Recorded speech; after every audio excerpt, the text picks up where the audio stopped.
많은 백성이 가며 이르기를 오라 우리가 여호와의 산에 오르며 야곱의 하나님의 전에 이르자. 그가 그의 길을 우리에게 가르치실 것이라. 우리가 그 길로 행하리라 하리니 이는 율법이 시온에서부터 나올 것이요 여호와의 말씀이 예루살렘에서부터 나올 것임이니라. 아멘.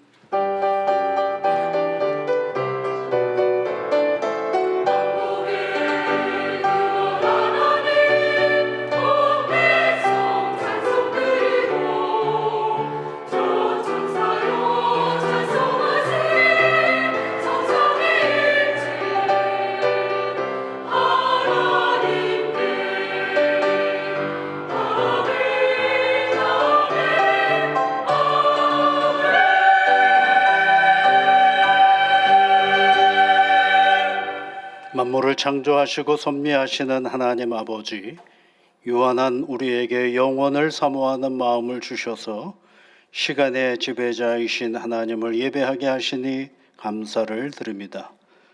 때를 따라 좋은 곳으로 함께 하시는 하나님의 은혜를 기억하여 이 자리에 나왔사오니 한없는 은혜와 복으로 함께하여 주옵소서.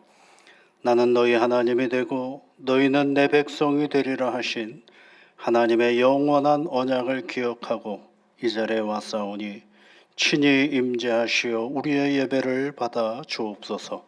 예수 그리스도의 이름으로 기원하옵나이다. 아멘.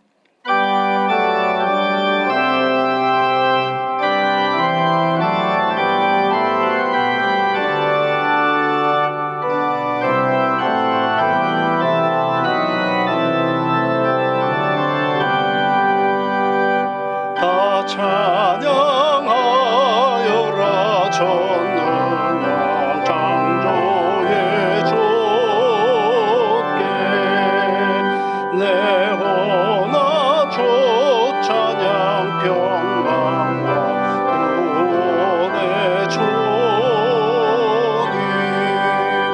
성도들아 주 앞에 이제 나와 즐겁게 찬양하여라. 다 찬양하여라. 놀라운 만유의 주께 포근한 날개민 늘 품어주시는 주님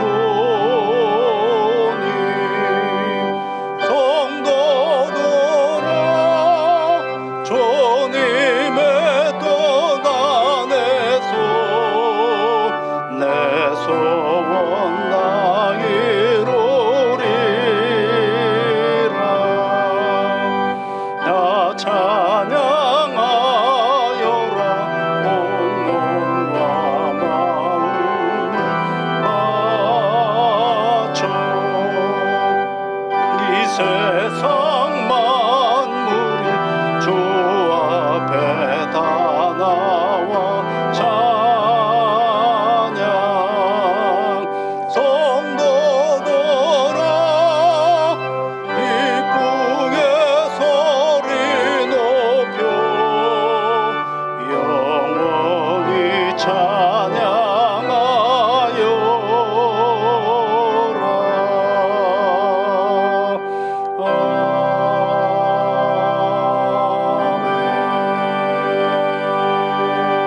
아멘. 교동문은 14번입니다.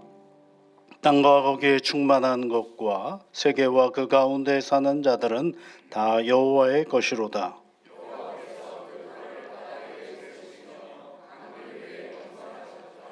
여호와의 산에 오를 자가 누구며 그의 거룩한 곳에 설 자가 누구인가?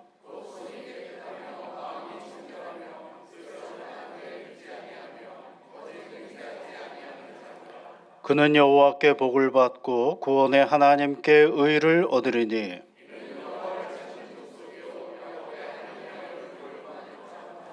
문들아 너희 머리를 들지어다. 영원한 문들아 들릴지어다. 영광의 왕이 들어가시리로다.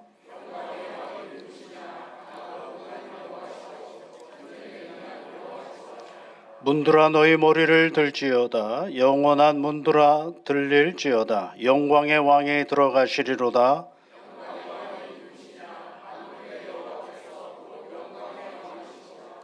아멘. 우리 사도신경으로 우리의 신앙을 함께 고백하겠습니다. 나는 전능하신 아버지 하나님 천지의 창조주를 믿습니다. 나는 우리의 유일하신 아들 우리 주 예수 그리스도를 믿습니다. 그는 성령으로 잉태되어 동정녀 마리아에게서 나시고 본디오 빌라도에게 고난을 받아 십자가에 못 박혀 죽으시고 장사된 지 사흘 만에 죽은 자 가운데서 다시 살아나셨으며 하늘에 오르시어 전능하신 아버지 하나님 우편에 앉아 계시다가 거기로부터 살아있는 자와 죽은 자를 심판하러 오십니다. 나는 성령을 믿으며 거룩한 공교회와 성도의 교제와 죄를 용서받는 것과 몸의 부활과 영생을 믿습니다. 아멘.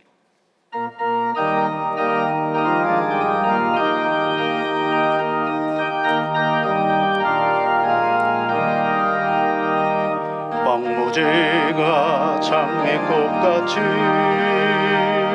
피는 것을 볼 때에 보석함에 노래 부르며 거룩한 길 다니리. 거기 거룩한 그 길에 검은 구름 없으니 낮과 같이 맑고 밝고 거룩한 길 다니리. 하나님의 아름다움과 그의 영광 볼 때에 모든 괴로움 잊어버리고 거룩한 길 다니리. 거기 거룩한 그 길에 검은 구름 없으니 낮과 같이 맑고 밝고 거룩한 길 다니리. 마른 땅에 샘물 터지고 사막에 물 오를 때 기쁨으로 찬송 부르며 거룩한 길 다니리. 거기 거룩한 그 길에 검은 구름 없으니 낮과 같이 맑고 밝고 거룩한 길 다니리. 거기 약한 짐승 없으니 두려울 것 없겠네. 평안함과 즐거움으로 거룩한 길 다니리. 거기 거룩한 그 길에 검은 구름 없으니 낮과 같이 맑고 밝고 거룩한 길 다니리. 거기 죄인 전혀 없으니 거룩한 자뿐이라. 주님 주신 면류관 쓰고 거룩한 길 다니리. 거기 거룩한 그 길에 검은 구름 없으니 낮과 같이 맑고 밝고 거룩한 길 다니리.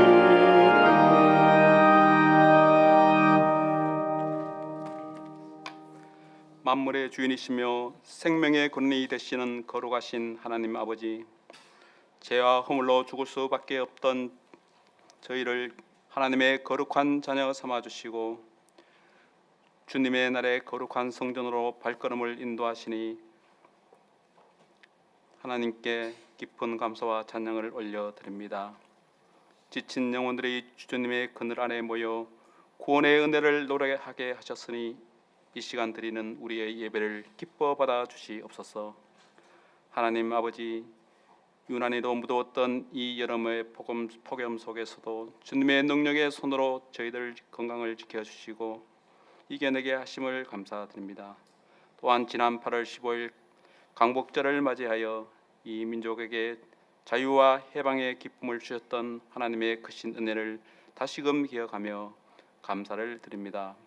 어둠 속에서 이 날을 건져주시고 주님의 손길을 잊지 않게 하시고 이 땅에 진정한 정의와 평화가 흐르며 주님의 통치가 이루어지는 복된 나라가 되게 하여 주옵소서. 자비로우신 주님, 지난 한 주간 우리의 삶을 돌아보며 죄와 허물을 고백합니다. 하나님의 자녀라 일컬음을 가졌으나 세상 속에서 말씀대로 살지 못하고 이웃을 사랑하기보다는 나의 유익을 먼저 구하며 살았던 저희들의 무지함과 정욕을 회개합니다. 예수 그리스도의 보혈로 우리의 죄를 깨끗이 씻어주시고 주님 앞에 정직과 정결한 영으로 다시 서게 하여 주옵소서. 저희가 드리는 이 예배가 영과 진리로 드리는 거룩한 산제사가 되기를 원합니다. 우리의 마음에 모든 세상의 염려를 떨쳐버리고 오직 주님께만 집중하는 기쁨의 예배가 되게 하여 주옵소서.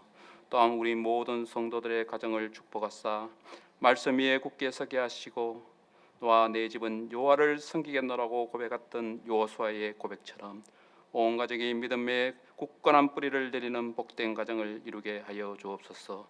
역사를 주관하시는 하나님 아버지, 이 지구촌 곳곳에서 기후 변화로 인하여 태풍과 지진, 갑작스러운 재해로 신음하고 있습니다. 끊이지 않는 전쟁과 분쟁으로 수많은 무한 생명들이 고통과 공포의 나날을 보내고 있습니다. 주님, 이 땅에 긍휼을 베풀어 주옵소서. 전쟁의 칼날이 거두어지게 하시고 죄로 삶의 터전을 잃은 이들에게 위로와 회복의 손길을 다하여 주셔서 만왕의 왕 되신 주님의 참된 평화가 이 땅에 가득하게 하여 주옵소서. 은혜의 주님, 지난 여름 동안 진행되었던 교회 학교의 모든 행사들이 안전하게 마치게 하심을 감사드립니다.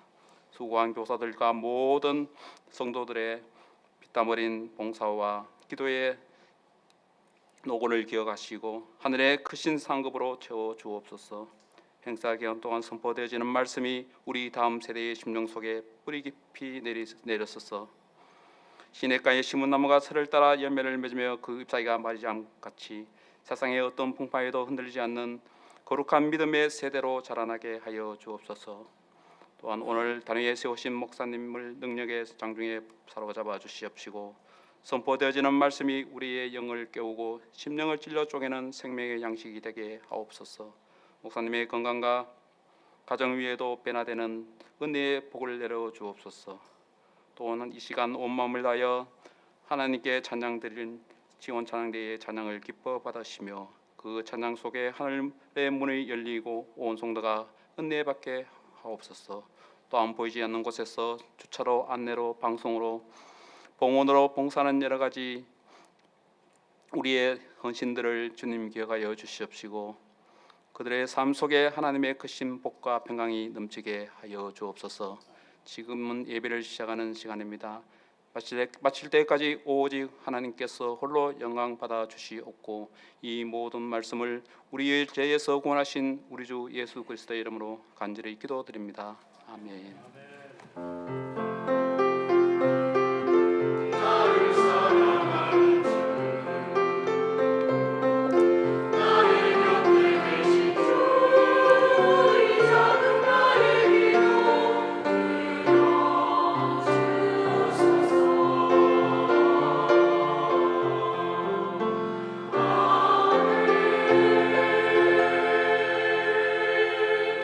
이 시간 한 마음으로 주님께서 우리에게 가르쳐 주신 기도를 함께 드리겠습니다.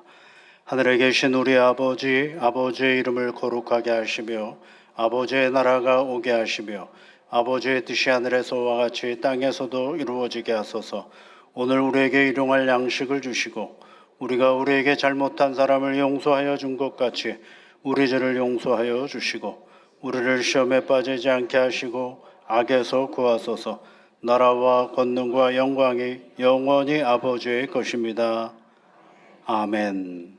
오늘 우리에게 주시는 하나님의 말씀은 구약 성경 전도서 7장 15절부터 29절까지 말씀입니다. 구약 955면에 있습니다. 전도서 7장 15절부터 29절까지 말씀을 우리 함께 같이 읽겠습니다. 내 허무한 날을 사는 동안 내가 그 모든 일을 살펴보았더니 자기의 의로움에도 불구하고 멸망하는 의인이 있고 자기의 악행에도 불구하고 장수하는 악인이 있으니 지나치게 의인이 되지도 말며 지나치게 지혜자도 되지 말라. 어찌하여 스스로 패망하게 하겠느냐. 지나치게 악인이 되지도 말며 지나치게 우매한 자도 되지 말라. 어찌하여 기한 전에 죽으려고 하느냐. 너는 이것도 잡으며 저것에서도 내 손을 놓지 아니하는 것이 좋으니 하나님을 경외하는 자는 이 모든 것에서 벗어날 것임이니라. 지혜가 지혜자를 성읍 가운데 있는 10명의 권력자들보다 더 능력이 있게 하였느니라. 선을 행하고 전혀 죄를 범하지 아니하는 의인은 세상에 없기 때문이로다. 또한 사람들이 하는 모든 말에 내 마음을 두지 말라. 그리하면 내 종이 너를 저주하는 것을 듣지 아니하리라. 너도 가끔 사람을 저주하였다는 것을 내 마음도 알고 있느니라. 내가 이 모든 것을 지혜로 시험하며 스스로 이르기를 내가 지혜자가 되리라 하였으나 지혜가 나를 멀리하였도다. 의미 있는 것은 멀고 또 깊고 깊도다. 누가 능히 통달하랴. 내가 돌이켜 전심으로 지혜와 명철을 살피고 연구하여 악한 것이 얼마나 어리석은 것이요 어리석은 것이 얼마나 미친 것인 줄을 알고자 하였더니 마음은 올무와 그물 같은 손은 포승 같은 여인은 사망보다 더 쓰리는 사실을 내가 알아내었도다. 그러므로 하나님을 기쁘게 하는 자는 그 여인을 피하려니와 죄인은 그 여인에게 붙잡히리로다. 전도자가 이르되 보라 내가 낱낱이 살펴 그 이치를 연구하여 이것을 깨달았노라. 내 마음이 계속 찾아보았으나 아직도 찾지 못한 것이 이것이라. 1000사람 가운데에서 한 사람을 내가 찾았으나 이 모든 사람들 중에서 여자는 한 사람도 찾지 못하였느니라. 내가 깨달은 것은 오직 이것이라. 곧 하나님은 사람을 정직하게 지으셨으나 사람이 많은 꾀들을 낸 것이니라. 아멘.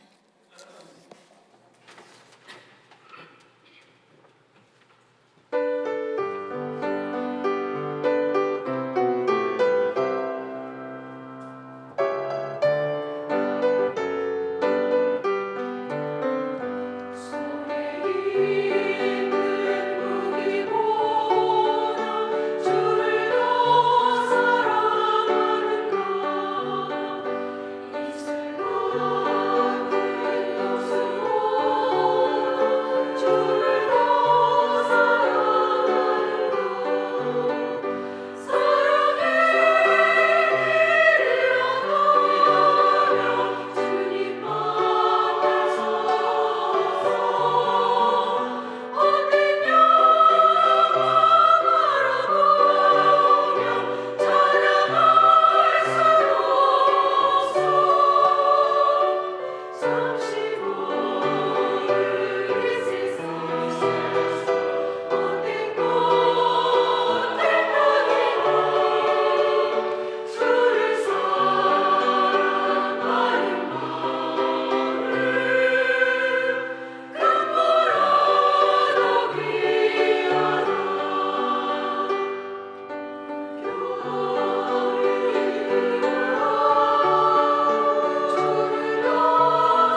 아멘.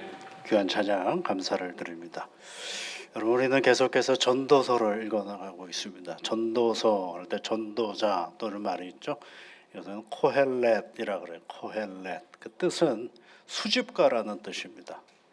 세상을 잘 살펴서 모아야 할 것들을 잘 모은 사람이 전도자입니다. 그러면 뭐 보물을 모았느냐 그런 건 아니고요. 세상을 어떻게 세상에 돌아가고 있는가를 잘 살펴본 사람이 바로 전도자입니다. 그러다 보니까 관찰하고 탐구하는 일에 아주 열심을 낸 사람이 바로 전도자입니다. 그래서 전도서는요, 1장부터 12장까지 쭉 읽다가 보면 뭘 얘기하는지를 모를 때가 있어요. 한 절은 무슨 말을 하는지는 알겠는데 전체가 뭘 얘기하는지를 모를 때가 많습니다. 그런데 이 전도서는요, 뭐로부터 시작한다고 제가 말씀을 드렸습니까? 하나님 앞에 너는 오직 여호와를 경외하며 살지라 라는 말씀으로 5장에 있는 말씀을 가지고 시작을 했죠. 우리가 세상은 어떤 세상인지는 잘 모르겠지만 여러 가지 것들을 수집을 해보니까 우리가 이 세상을 잘 살려면 우리가 사는 세상은 여호와 하나님을 오직 경외하며 사는 것이 우리가 잘 사는 길이다라는 것들로부터 출발을 합니다. 그리고 나서 이런 여호와를 경외하며 살아가는 나를 보니까, 그리고 만물을 보니까 이 모든 것들이 다 어때요? 어느 순간에 보니까 다 지나가는 것들이다라는 거죠. 그래서 전도서 1장 3절이 뭐예요, 여러분? 헛되고 헛되며 헛되고 헛되니 모든 것이 헛되도다, 이렇게 시작하죠. 이 헛되다라는 말은 헤벨이라는 말인데 이것은 뭐라고 말씀을 드렸습니까? 무의미하다, 허무하다, 어떻게 이런 일들이 가치 없다, 이런 뜻을 나타내는 것이 아니라 때가 되면 다 지나간다, 그런 뜻을 가지고 있어요. 그래서 헤벨이라는 단어는 헛되다라고 번역되어진 히브리어의 단어의 의미는 이슬 또는 수증기, 안개, 이런 뜻을 가지고 있어요. 안개가 때가 되면 다 사라지지만 무가치하다라고 얘기하지는 않잖아요. 이슬이 사라지는 건 맞지만 그것을 무가치하다라고 얘기해요. 무가치하다라고 보는 건 우리의 또 다른 어떤 가치관, 우리의 태도가 들어가 있는 것이지, 이슬과 수증기와 안개는 현상이죠. 그러니까 현상, 우리가 살아가는 이 모든 현상을 보니까 영원한 게 없다더라. 그것을 바라보는 나조차도 시간이 지나면 이 세상에 존재하지 않는다라는 것을 전도자는 우리에게 알려주고 있습니다. 그런 세상이더라라는 것을 얘기해줘요. 그러면 잠깐 있다가 사라지는 그 헤벨과 같은 존재가 영원하신, 영원이라는 말은 올람이라는 영원한 하나님을 사모하며 이 세상에서 살아가는데, 가만히 보니까 이 세상은 또 어떤가요? 잠시 잠깐 사라지는 이 세상이지만 가만히 보니까 모든 게 합리적이고 때에 따라 적절한 것들이 이루어진 것이 아니라 가만 보니까 불합리하고 부조리한 것들이 얼마나 많은지 모르겠다라는 것이 또 전도자가 가르쳐 주는 거죠. 노력한 것대로 되는 것이 우리가 가장 정상적이라고 생각하는데 가만히 보니까 그런 것만 있지는 않다더라. 권선징악이 세상에 되어야 하는데 꼭 그런 것만은 아닌 것 같다라는 것이 전도자가 우리에게 가르쳐 주는 것이죠. 오늘 여러분 15절 말씀을 또 보십시오. 거기 뭐라고 되어 있습니까? 거기에 보시면 자기의 의로움에도 불구하고 멸망하는 의인이 있고 자기의 악행에도 불구하고 장수하는 악인이 있었으니, 이렇게 되어 있죠. 이러면 안 되지 않습니까? 세상에 의로운 사람이 복을 받고 악인은 진멸되어야 하죠. 그런데 악인이 어떻게 된다고 되어 있어요? 악행에도 불구하고 장수하는 악인이 있다라는 거예요. 뭐예요? 우리 눈으로 눈 뜨고 바라보는 세상에, 와, 세상에 이렇게 부조리하고 불합리한 일들이 얼마나 많이 있는지 모르겠다라는 것이에요. 그것이 우리 세상의 한 단면이라고 한다면, 그럼에도 불구하고 전도자가 계속 탐구하고 발견한 사실은 뭐예요? 우리 하나님은 때를 따라 우리를 아름답게 지으셨다라는 거죠. 그것만 보면 세상은 살만한 가치가 없어요. 악행에 살아도 장수하는 세상이라면 굳이 의롭게 살려고 애쓸 필요가 없는 세상인데, 그런데 가만히 보니까 조금 더 넓게 세상을 보니까 결국은 하나님은 아름답게 하셨다, 적합하게 하셨다라는 사실을 전도자가 우리에게 또 가르쳐주고 있는 것을 보게 됩니다. 그리고 또 탐구하기 시작을 했어요. 전도자는 여러분 이 전도서를 쭉 읽다가 보면 전도자가 관찰하고 탐구했다, 탐구하고 관찰했다, 여러 가지를 살폈다, 이런 말들이 참 많이 나와요. 그래서 그렇게 넘기는 것이 없이 인생사에서 벌어지는 모든 일들을 차근차근 보는 거예요. 관찰했다 그러세요. 관찰하고 탐구하는 자가 전도자거든. 여기서 관찰했다라는 얘기는요, 어떤 사태, 사건이 벌어지면 그것을 직시하는 것을 얘기합니다. 당연히 그 사태가 벌어지면 우리는 다 직시하지 않습니까? 그런데 생각보다 인간은 어떤 일이 벌어지면 그것을 그냥 보지를 않아요. 그 보는 과정 속에서 뭐가 들어가냐면 내가 가지고 있는 윤리적인 판단, 도덕적인 생각들이 그 안에 들어가 버리고 맙니다.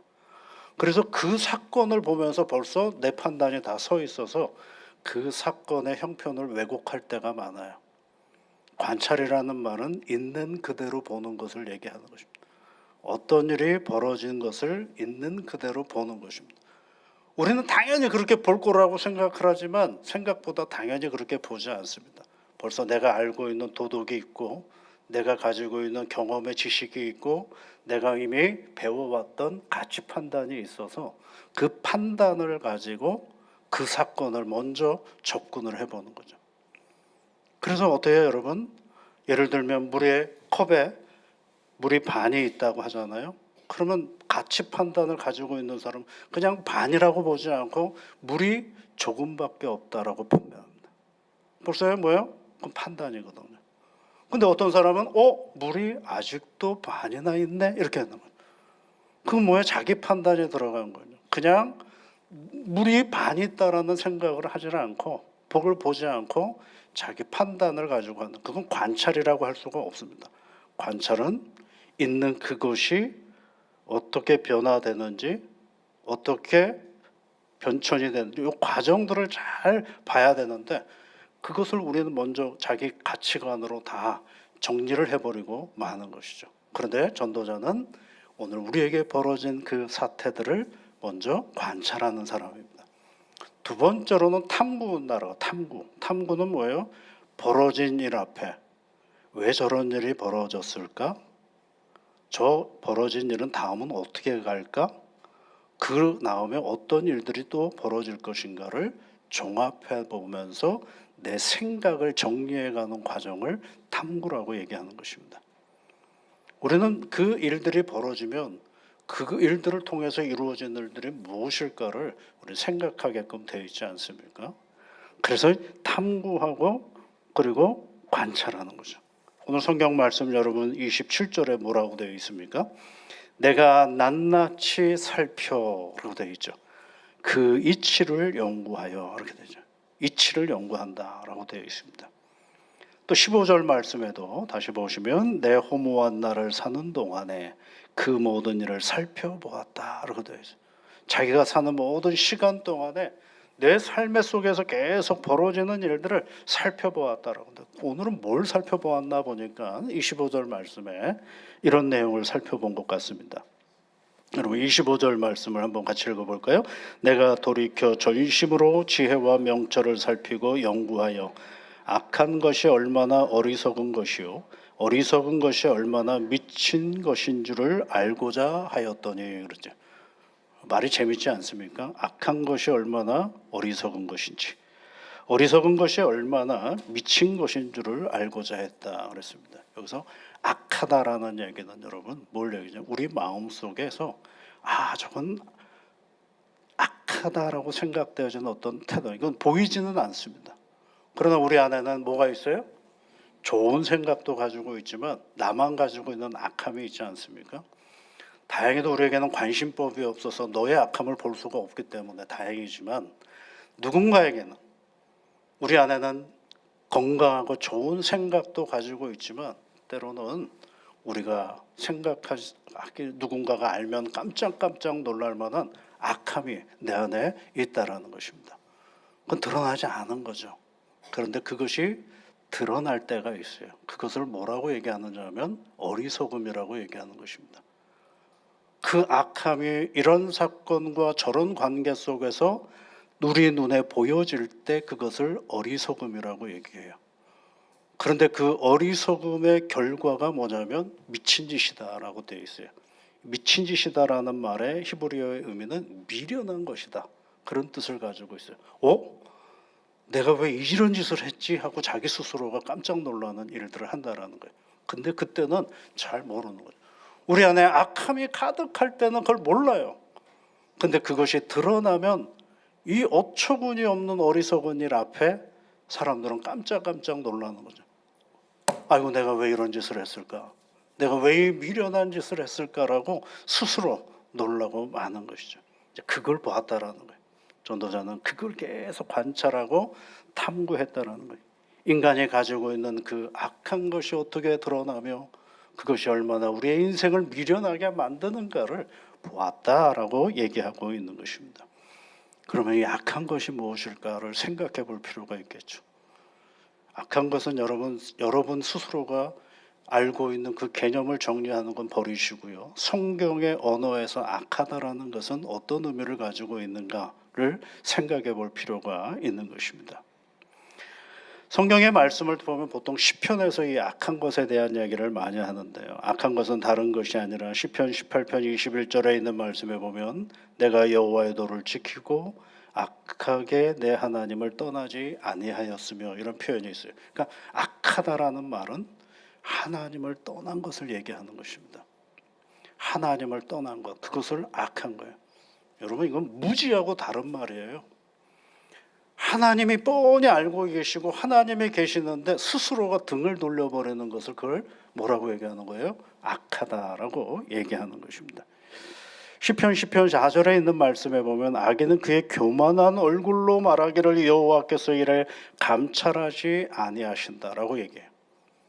하나님은 다 보시는데 악인은 뭐라고 얘기한다고? 하나님 이런 건 보지 않으셔. 살피지 않으셔. 하나님은 이런 건 모르셔. 라고 얘기한다라는 거예요. 누구예요? 악인이 얘기하는 거예요. 그러면서 뭐라고 표현했느냐면 그의 모든 사상에서 하나님이 없다 하나이다 이렇게 얘기했네요. 그의 모든 생각들, 태도에서 하나님이 없다라고 얘기한다는 거예요. 악한 게 뭐예요? 하나님을 애써 떠나는 것인데 그 떠남으로 끝나는 것이 아니라 나는 하나님이 없다라고 생각하는 걸, 그것을 악하다라고 성경은 이야기를 하고 있는 것입니다. 그러니까 그 악함이, 마음에 있던 그 악함이 삶으로 드러나고 표현되어지는 것을 어리석은 일이다라고 얘기를 하고, 그 어리석은 일이 만들어낸 결과가 뭐예요? 미친 짓이 되는 거죠. 미련한 짓이 되는 거죠. 여러분 한번 제가 예를 들어 보겠습니다. 하나님이 아브라함에게 네가 아들을 낳을 것이다라고 얘기합니다. 그럴 때마다 아브라함과 사라가 뭐라 그래요? 아이고 무슨 소리 하시나. 내 몸과 사라의 몸이 지금 애를 생산할 만한 몸이 아닌데 우리 하나님 무슨 말씀을 저렇게 하시나. 그런데 그래서 자기들이 논의해요. 당신 몸을 알고 내 몸을 아니 우리는 생산할 능력이 없으니까. 그런데 하나님은 자꾸 애를 낳으라 그러니까, 주신다 그러니까 우리가 한번 만들어 봅시다. 그래서 생산해낸 아들이 누구예요? 이스마엘이죠. 그러니까 속으로 하나님을 거부했던 그 마음의 자리가 어리석음으로 드러나서 이스마엘이 탄생한 거예요. 그 다음에 어떻게 되면 나타나는 게 가문이 풍지박산이 되지 않습니까? 이삭이 태어나고, 그리고 이스마엘과 이삭, 사라와 하갈, 이 관계들이 복잡해지기 시작하죠. 그러니까 뭐예요? 사라가 네가 해서 아기를 낳으라고 해놓고서 아기 낳으니까 그 아기 때문에 뭐예요? 또 하갈을 내쫓으라고 말하는 사람이 또 누구예요? 하갈이죠. 그런데 아브라함이 또 뭐라 그래요? 네가 일한 거니까 네가 알아서 하라 그러잖아요. 또. 그러니까 어리석은 짓은 뭐가 되느냐면 미련한 일들이 돼버리고 마는 거예요. 그래서 얽히고 설킨 시탈레처럼 어찌할 수 없는 상황으로 가는 거죠. 그리고 나중에 그 문제를 해결해 가시는 분이 누구예요? 하나님이시죠. 하나님이 사라의 마음을 읽으시고 야 하갈 내보내라 그러잖아요.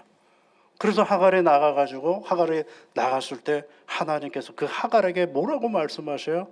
내가 너를 큰 민족으로 할 테니까 염려하지 말라고. 하갈의 하갈과 이스마엘도 하나님이 돌보시는 것을 보는 거죠. 문제는 누가 일으켰는데 해결은 누가 해요? 문제는 인간이 일으켰는데 해결은 하나님이 하시는 것을 보는 거죠. 그게 뭐예요, 여러분? 어디서부터 시작이 된 거예요? 악한 것으로부터 시작해요. 하나님을 떠난 마음의 자리로부터 시작이 되는 것입니다. 여러분, 이런 생각들, 이것을 누가 보았느냐면 바로 이 전도자가 본 것입니다. 악한 것이죠. 누구요? 하나님을 보지 못하는 것을 악한 것이라고 보는 것입니다. 그런데 여러분, 이런 존재, 이런 그 하나님의 그 뜻을 잘 살필 것 같지만 살피지 않는 이 인간의 모습들, 이런 형편들을 전도자가 우리에게 지금 보여주고 있는 것입니다. 그럼 전도자가 관찰하네요. 이 악한 것이 얼마나 어리석은 것인지, 그 어리석은 것이 얼마나 미친 짓인지를 보여주는 이야기가 19절부터 22절까지 있는 말씀 속에 하는 예를 들어서 우리에게 가르쳐주고 있습니다. 한번 읽어보겠습니다. 19절부터 22절까지입니다. 지혜가 지혜자를 성읍 가운데 있는 10명의 권력자들보다 더 능력이 있게 하느니라. 선을 행하고 전혀 죄를 범하지 아니하는 의인은 세상에 없기 때문이로다.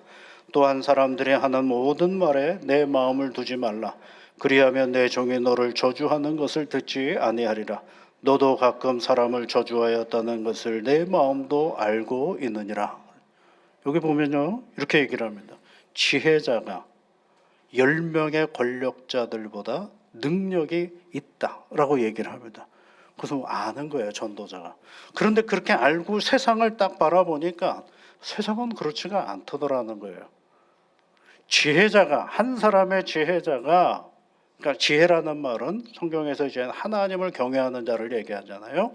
그러니까 하나님을 경외하는 한 사람이 10명의 세상의 권력자들보다 능력이 있다라는 것을 전도자는 아는데 막상 그 눈을 가지고 세상을 내려가 보니 세상에는 그렇지가 않더라라는 것입니다. 그것이 여러분 20절에 있는 말씀이에요. 선을 행하고 전혀 죄를 범하지 아니하는 의인은 세상에 없다, 이렇게 되어 있어요. 세상에 없대요. 어떤 사람의 의인이 없다라는 거예요. 의인은 뭐예요? 하나님을 경외하는 사람이 의인이거든. 하나님을 따르는 사람이 의인인데 그 하나님을 따르는 사람조차도 죄를 범하고 그 선을 행하는 것이 한계가 있다라는 사실을 말해주고 있는 것입니다. 그 누가 관찰한 거예요? 전도자가 관찰한 것입니다. 그러면서 얘기합니다. 뭐라고 얘기냐면 22절 말씀에 보면 너도 가끔 사람을 저주하였다는 것을 내 마음도 알고 있느니라 그랬어요. 너는 누구로 할까요? 타인일 수도 있지만 전도자일 수도 있거든요. 전도자에게 전도자 스스로에게 뭐라고? 너 하나님 경외한다고 너도 가끔은 누구를 저주하지 않느냐? 내가 언제요? 그랬더니 네 마음이 너를 알고 있다. 그렇게 얘기하는 거죠. 재미있는 표현이면서도 굉장히 우리의 가슴을 후협하는 말이 아닐 수가 없습니다. 네가 누구를 저주하는 그 행위가 타인은 몰라도 네 마음이 그걸 알고 있다라고 얘기를 합니다. 그러니까 뭐라고 얘기를 해요?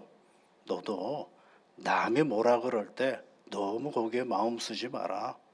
그래야 너의 가장 가까운 종이 너를 저주하는 것을 네가 안 들을 수 있다라고 얘기해주고 있는 것입니다.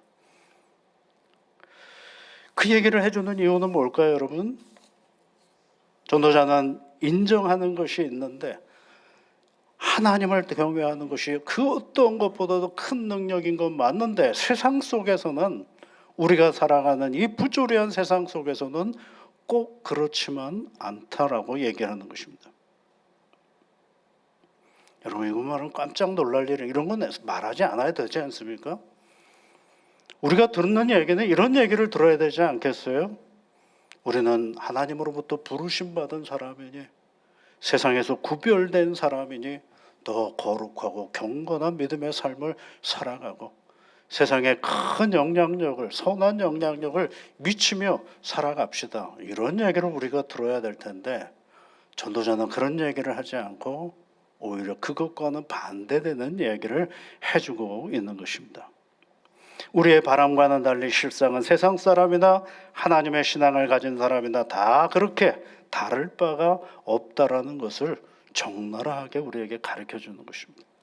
믿는 자나 믿지 않는 자나 다를 바가 없다라는 것입니다. 소위 인간의 속물성을 온전히 드러내고 있는 것입니다.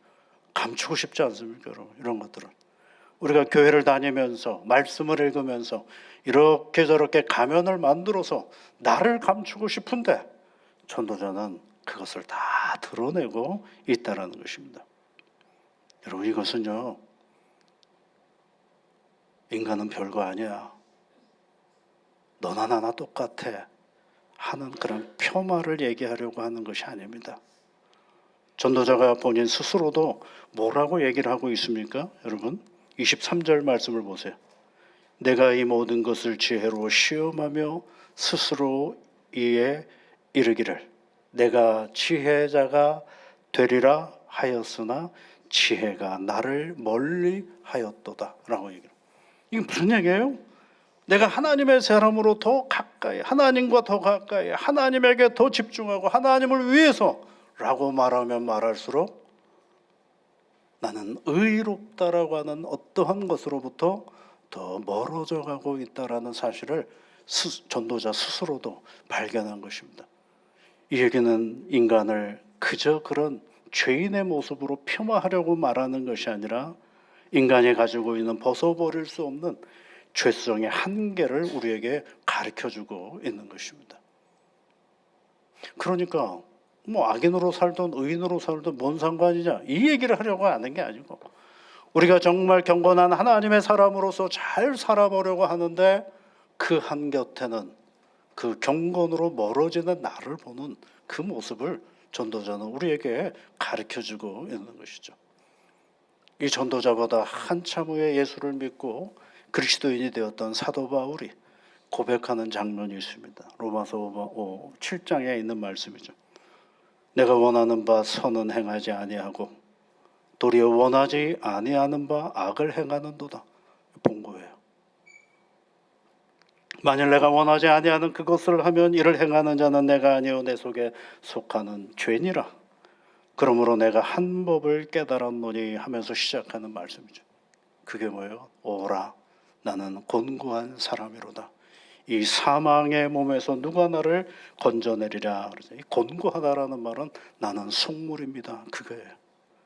나는 아무것도 아니구나, 별것도 아니구나, 내가 그렇게 애를 쓰고 하나님께 가까이 가려고 해도 정말 나는 아무것도 아니구나 라는 것들을 알게 되는 거예요. 왜요? 그러면 그럴수록 죄를 짓는 자기의 모습을 끊임없이 보는 사람이 사도 바울입니다. 여러분, 예수를 그리스도로 고백한다라는 것은요, 나는 하나님의 거룩한 백성입니다만 보는 게 예수 믿는 게 아닙니다. 내가 누구인지를 아는 거예요. 거룩한 하나님의 백성이 된 건 그분이 나를 거룩한 백성으로 세워주신 것이지 내가 거룩한 백성이 된 게 아니거든요. 그런데 나는 여전히 죄를 짓는 존재라는 사실을 알고 있는 것이 나의 실존이고, 그 사실을 사도 바울이 한참 후에 알거든. 그보다 먼저 알았던 사람이 바로 전도서에 나오는 이 전도자의 이야기인 것입니다. 나는 속물이다라는 이 사실을 세상에 존재하는 인간을 탐구하고 관찰했던 전도자가 오늘 우리에게 가르쳐주고 있습니다. 이 한계, 경건하게 살려면 살려고 애를 쓰면 쓸수록 뭐가 나로부터 멀어져 가는 게, 경건이 나로부터 멀어져 간다라는 이 사실을 29절에서는 뭘로 표현하고 있느냐면 정직과 많은 꾀로 얘기해주고 있습니다. 하나님은 우리를 정직하게 지으셨다라고 말하고 있죠. 그런데 인간은 정직하게 지으신 하나님의 뜻대로 사는 것이 아니라 많은 꾀로 산다라는 것입니다. 여기서 야사르라는 말, 정직이라는 말은 야사르라는 히브리어를 사용하는데 바르다라는 뜻이에요. 바르게 지었다. 하나님이 우리를 바르게 지으셨다. 창세기에는 하나님이 우리를 그분의 형상대로 지어주셨다라는 것입니다.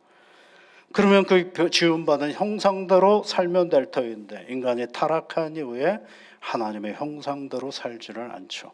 자기 사는 길을 선택하기 시작한 것입니다. 그래서 여러분 어떻게 합니까?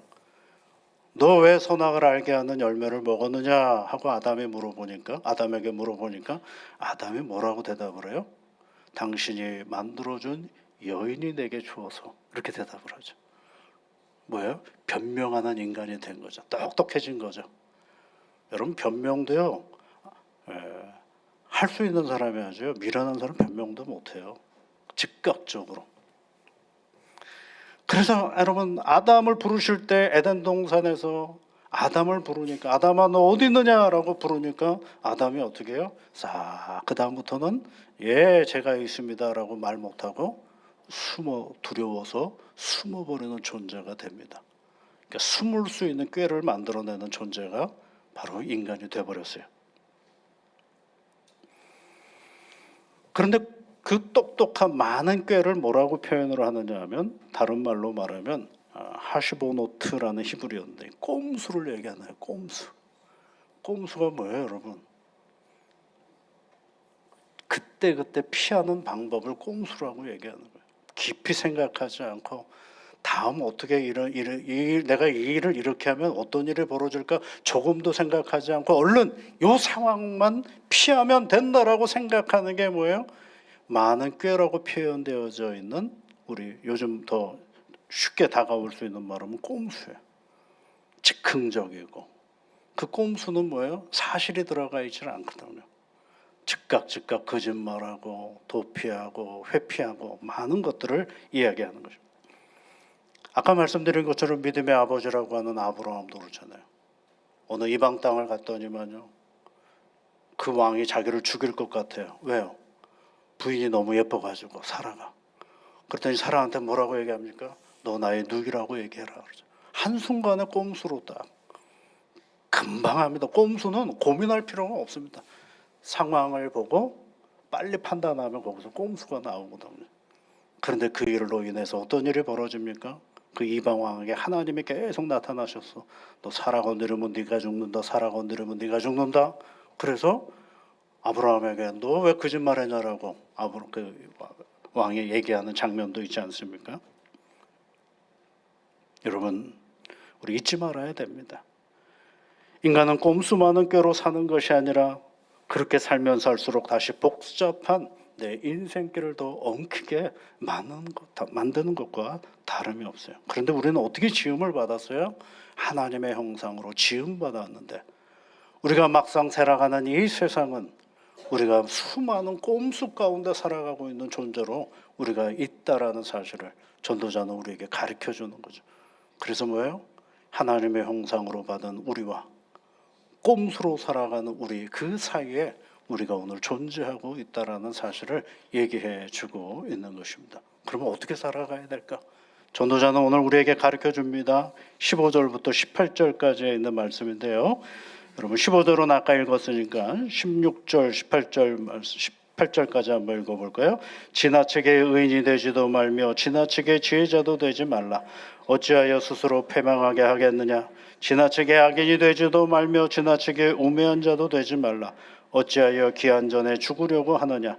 너는 이것도 잡으며 저것에서도 내 손을 놓지 아니하는 것이 좋으니 하나님을 경외하는 자는 이 모든 일에서 벗어날 것임이니라. 하나님을 경외하는 자는 이 모든 일에서 벗어난다 그랬어요.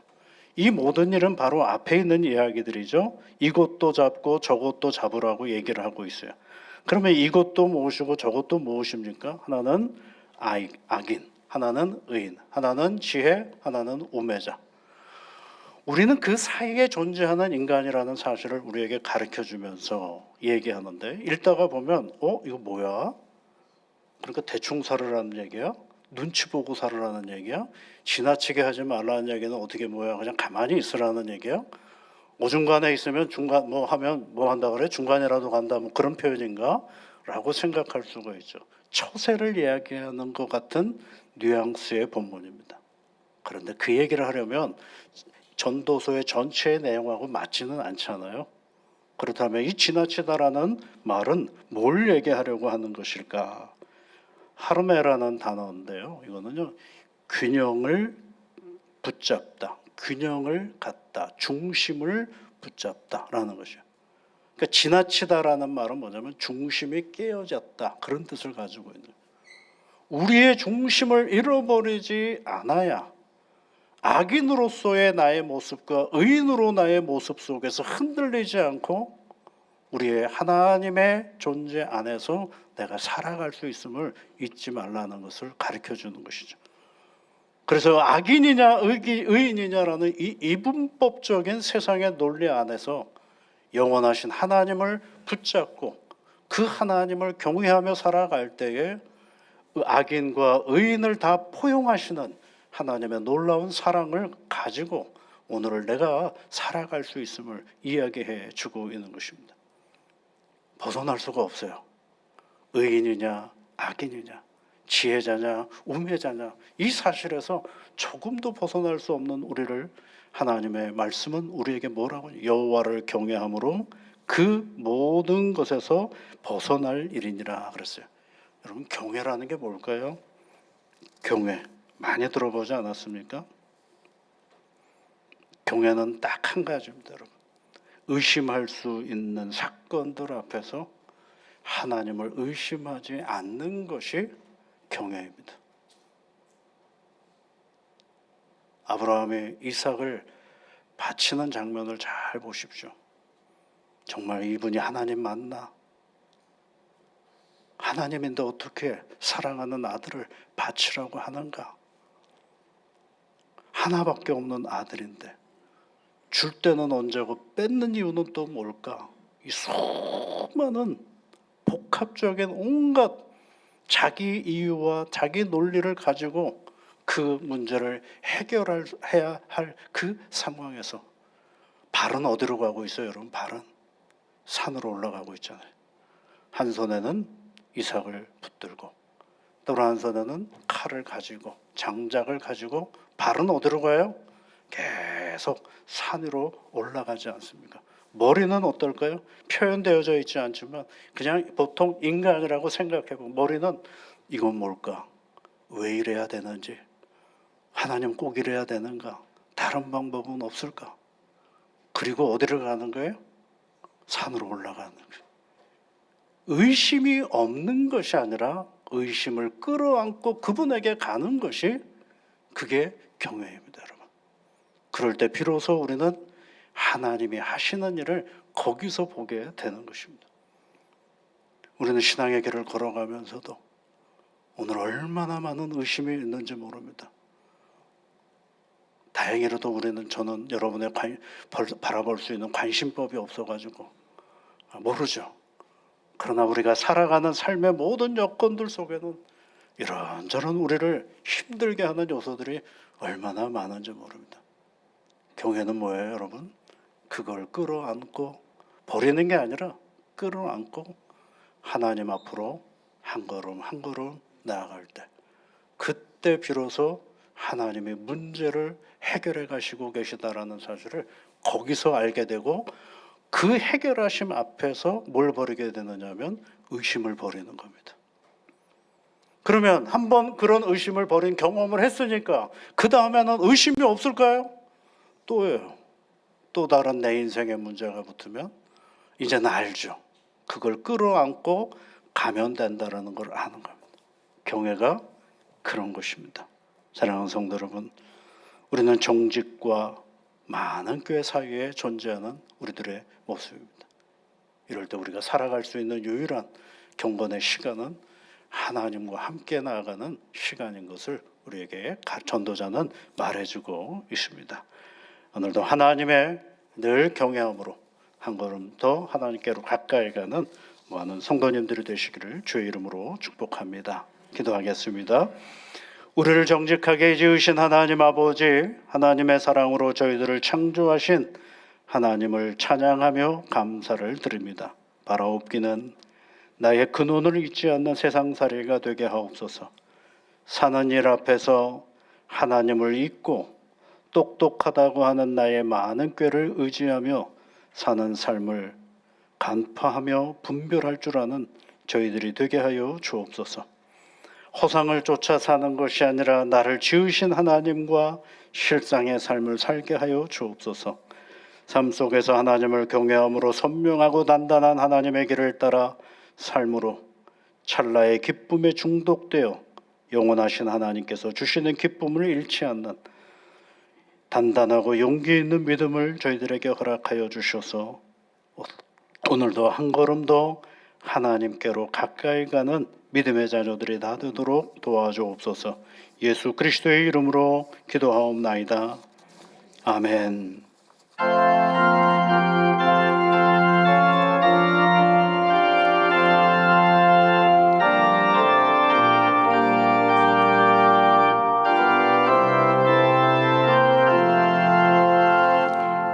구주와 함께 나 죽었으니 구주와 함께 나 살았도다.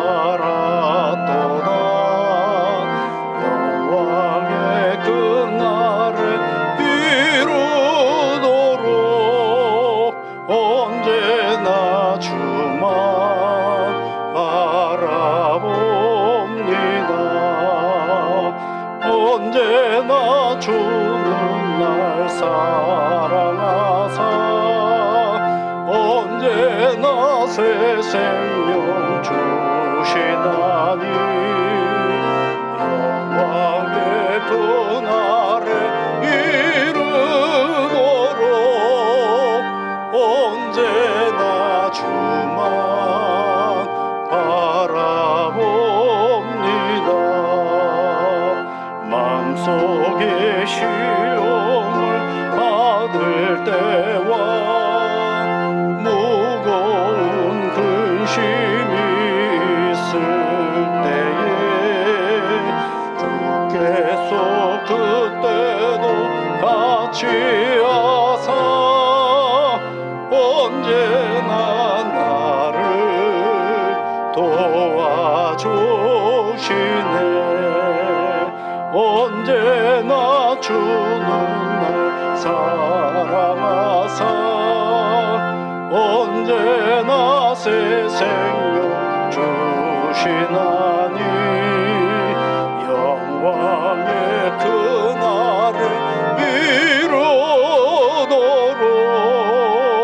언제나 주만 바라봅니다.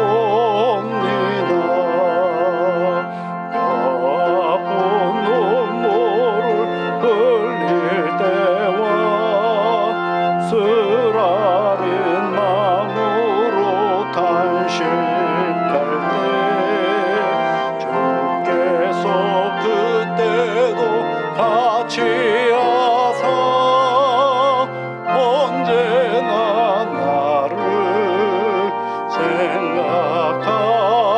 생각하시네.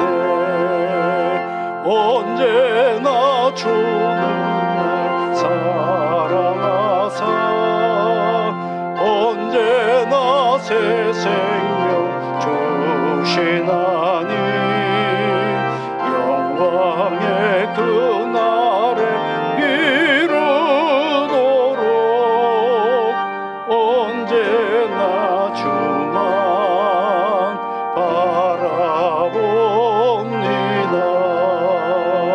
내 몸의 약함을 아시는 주 못 고칠 질병이 아주 없네.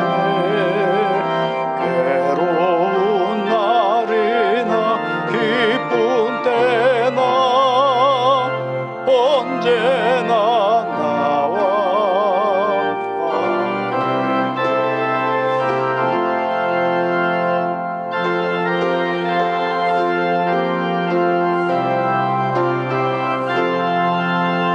언제나 제 생명 주시나니 영광의 그날에 이루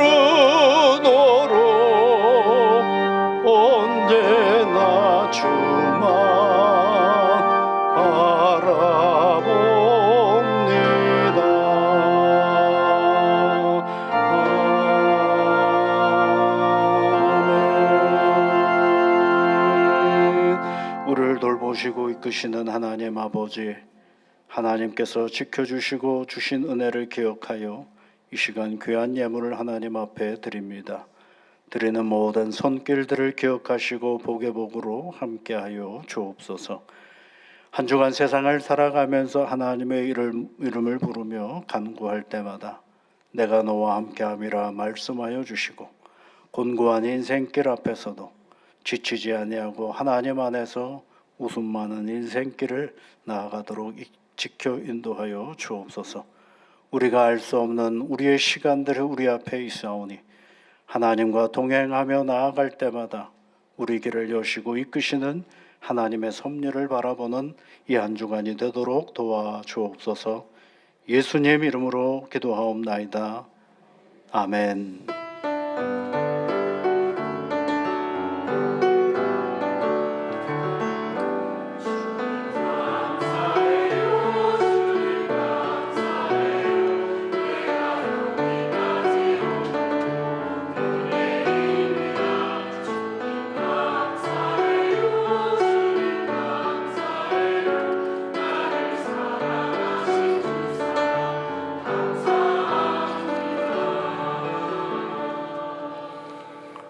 옆에 계신 분들, 앞에 계신 분들 한 주 만에 배웠는데요. 함께 인사 나누시면 좋겠습니다. 주님의 사랑과 은혜가 여러분의 가정 가운데 늘 함께 하시기를 바랍니다. 교회 소식 몇 가지 말씀을 드리면은요. 3일밤 예배는 그동안의 성막과 성전 이야기로 가지고 말씀을 나누었는데 이번 주부터는 룻기의 말씀을 가지고 함께 말씀 공부를 하는 시간을 갖도록 하겠습니다. 여러분의 많은 참여를 바라고요. 또 다음 주에는 찬양 예배 후에 당회가 있겠고요. 오늘 예배 3부 예배 후에 장학위원회 모임이 있습니다. 이번 주 목요일 날은 우리 여전도회가 늘 해오는 여전도회 연합 영성훈련을 갖는 시간입니다. 강남 금식기도원에서 진행하려고 하는데 교회에서 출발은 9시 30분이니까 시간을 잘 보시고 참여해 주시면 고맙겠습니다.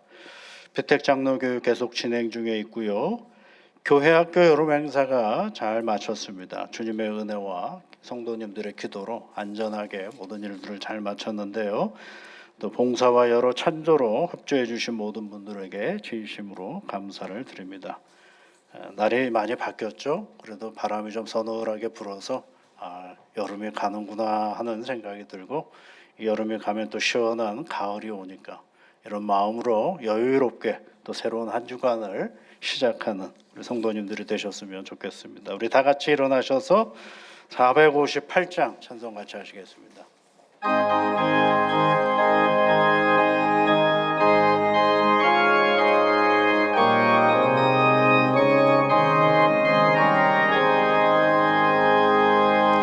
너희 마음에 슬픔이 가득할 때 주가 위로해 주시리라.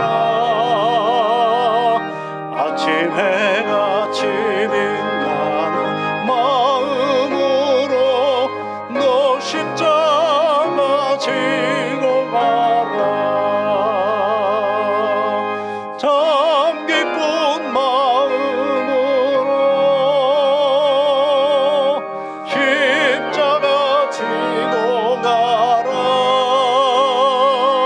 내가 기쁘게 십자가 지고 가면 슬픈 마음이 위로받네. 때를 따라서 주시는 은혜로서 가란 심령의 힘을 얻고 주가 언약한 말씀을 기억하고 너 십자가 지고 가라. 참 기쁜 마음으로 십자가 지고 가라. 내가 기쁘게 십자가 지고 가면 슬픈